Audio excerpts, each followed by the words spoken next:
atas petunjuk penyelamat kita dan menurut ajaran ilahi,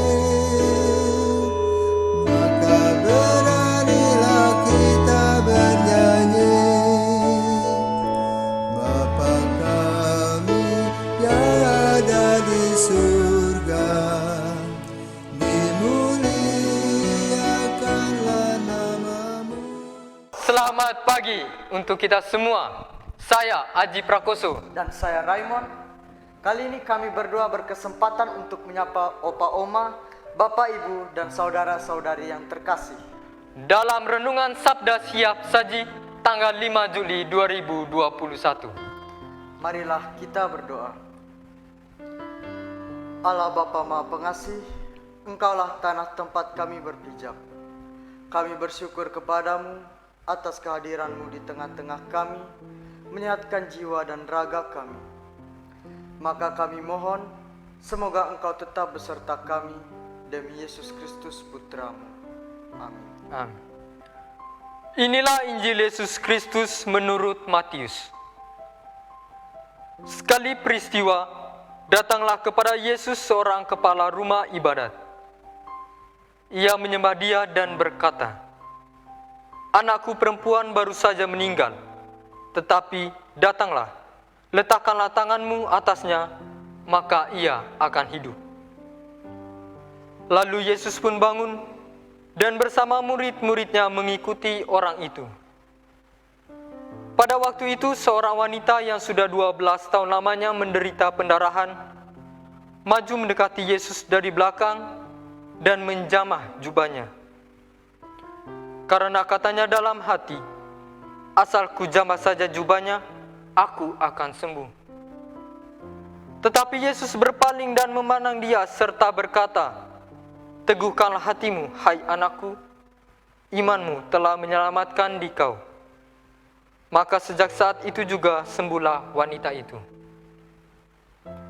Ketika Yesus tiba di rumah kepala rumah ibadat itu dan melihat peniup-peniup seruling serta orang banyak yang ribut, berkatalah ia, "Pergilah, karena anak ini tidak mati, tetapi tidur." Tetapi mereka menertawakan dia. Setelah orang banyak itu diusir, Yesus masuk. Dipegangnya tangan si anak, lalu bangkitlah anak itu. Maka tersiarlah kabar tentang hal itu ke seluruh daerah. Demikianlah Injil Tuhan. Terpujilah Kristus. Raymond, Oke, Frater.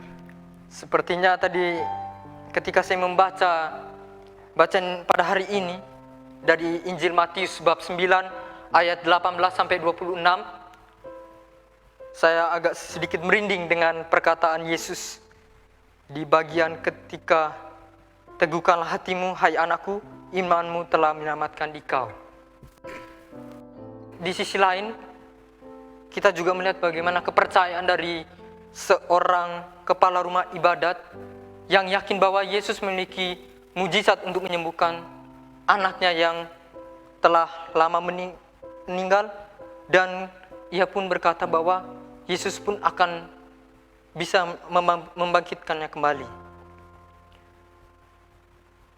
Berbicara tentang penyembuhan, memang khususnya di pandemi COVID-19 ini, kita memang sangat kadang kita ketakutan, kecemasan, serta ragu-ragu untuk melakukan segala sesuatu.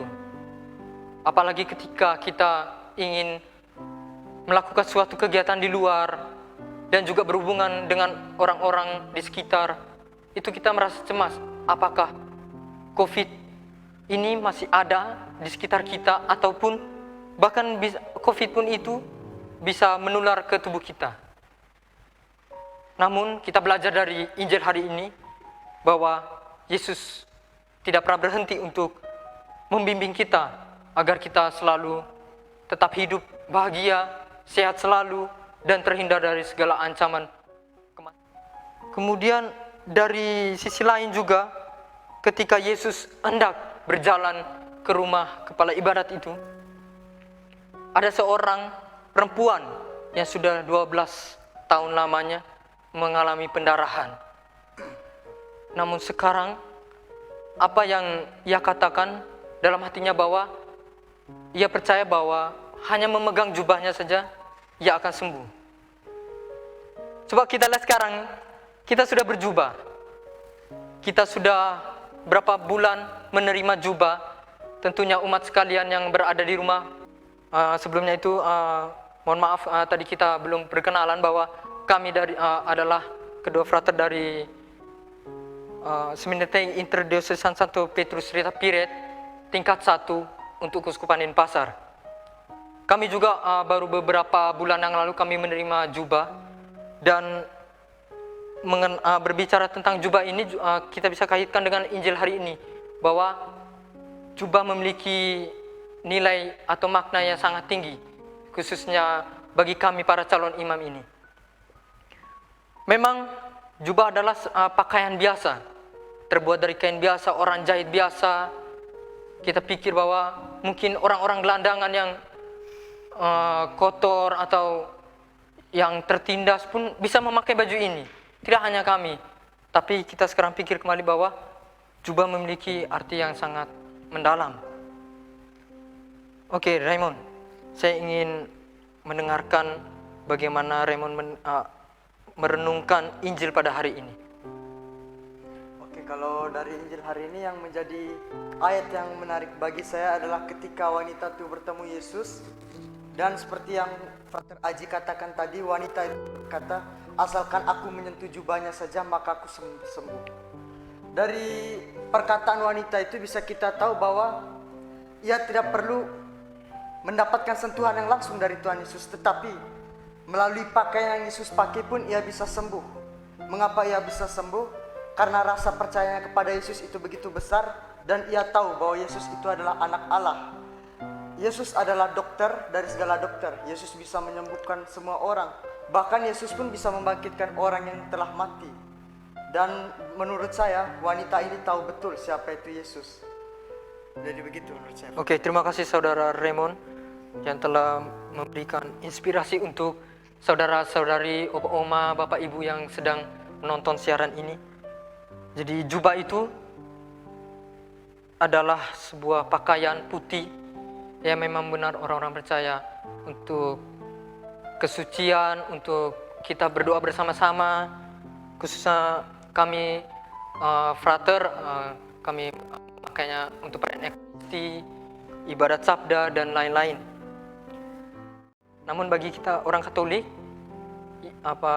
belajar dari perempuan ini yang sudah lama mengalami sakit, dia percaya bahwa jubah ini bisa menyelamatkannya dia dari segala kesesakan maupun penderitaan yang dialami.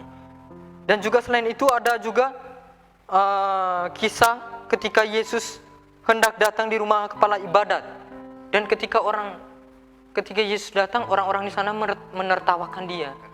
Kita juga pernah mengalami seperti itu. Kita kadang tidak percaya kepada Yesus, kita berpikir kita sembuh tinggal minum obat saja selesai, minum air banyak, tidur, istirahat, makan sepuasnya, yang penting kenyang. Tapi tidak hanya itu, kita juga diingatkan untuk berdoa dan selalu percaya bahwa kita mengalami kesehatan setiap hari ini karena Yesus, bukan karena dokter mungkin ya memang dokter itu membantu kita dalam proses penyembuhan dan segala halnya, tapi salah satu dokter yang paling ampuh untuk kita adalah Yesus sendiri. Obatnya itu adalah iman itu sendiri. Maka oleh karena itu, di sini kita sama-sama belajar bahwa kita tidak pernah putus berdoa dan selalu percaya bahwa kesehatan yang kita miliki ini adalah dari Yesus sendiri. Raymond, saya mungkin masih terkesan dengan kisah pada Injil hari ini.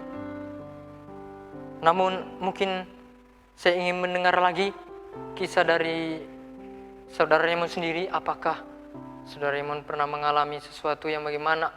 Oke, baik. Kalau dari saya sendiri, menurut saya Injil hari ini memiliki dua sisi. Yang pertama sisi pro dan sisi kontra. di mana ada hal yang berlawanan antara wanita yang begitu percaya kepada Yesus dan orang-orang di sekitar yang tidak percaya kalau Yesus itu bisa membangkitkan anak yang telah meninggal itu. Jadi di sini ada sedikit pertentangan, tapi yang ingin saya tekankan untuk kita semua, kita harus meneladani sikap dan kepercayaan dari seorang wanita yang mengalami pendarahan itu selama 12 tahun. Karena dari dia kita belajar bahwa tidak ada yang mustahil bagi Yesus. Mungkin bagi kita manusia yang lemah dan kita yang tidak berdaya di mata Tuhan, memang itu bagi kita adalah hal yang mustahil. Tidak mungkin penyakit yang sudah 12 tahun dialami oleh seorang perempuan itu bisa disembuhkan dengan satu kali sentuhan, dan bahkan wanita itu hanya menyentuh jubah Yesus, bukan disentuh langsung oleh tangan Yesus. Jadi kita harus percaya, dan disinilah iman kita diuji seberapa besar kita percaya kepada Yesus. Dan ketika kita percaya, kita juga tidak boleh setelah kita percaya, kita tidak boleh mempercayai hal-hal yang lain, seperti hal-hal yang berbau ke hal-hal yang duniawi dan hal-hal yang tidak baik. Setelah kita percaya, maka kita harus memegang kepercayaan yang Yesus beri dengan berdoa, memberi kita iman yang kuat, rajin beribadah dan misa dan lain-lainnya. Oke, terima kasih Frater Raymond. Berarti saatnya kita kembali sadar atas kelalaian kita, kekurangan kita, serta ketidakpercayaan kita. Artinya bahwa yang menonton ini mungkin orang yang sedang mengalami penyakit apa gitu. Maka mulailah dari sekarang kita percaya kepada Yesus bahwa engkau yakin engkau sembuh. Yakin saya sembuh. Artinya jangan berpikir bahwa saya ini akan mati atau bagaimana. Tidak, jangan. Karena kematian itu hanya Yesus yang punya rencana. Kita hanya menjalaninya, kita hanya percaya bahwa penyakit ini mungkin suatu proses kehidupan.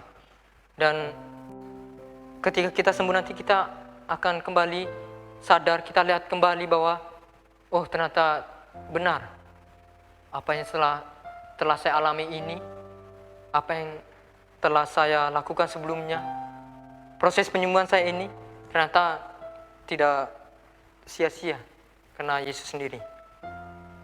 Oke Raymond, jadi sekarang kita menyiapkan hati dan pikiran kita. Marilah kita berdoa. Allah Bapa Maha Setia, kami telah mendapat Putra-Mu sebagai janji kesehatan dan kehidupan. Kami mohon, semoga kami Kau jiwai dengan semangatnya dalam segala tingkah laku kami, dan dengan demikian Kau perkenankan kami ikut serta mengusahakan damai sejahtera alam raya. Demi Kristus Tuhan dan pengantara kami. Amin. Demikian bacaan Injil dan sharing dari kami. Sampai jumpa lagi besok dengan renungan-renungan yang selalu menuntun kita dalam perjalanan hidup kita. Saya Raymond dan saya Aji. Kami undur diri. Selamat pagi. Terima kasih.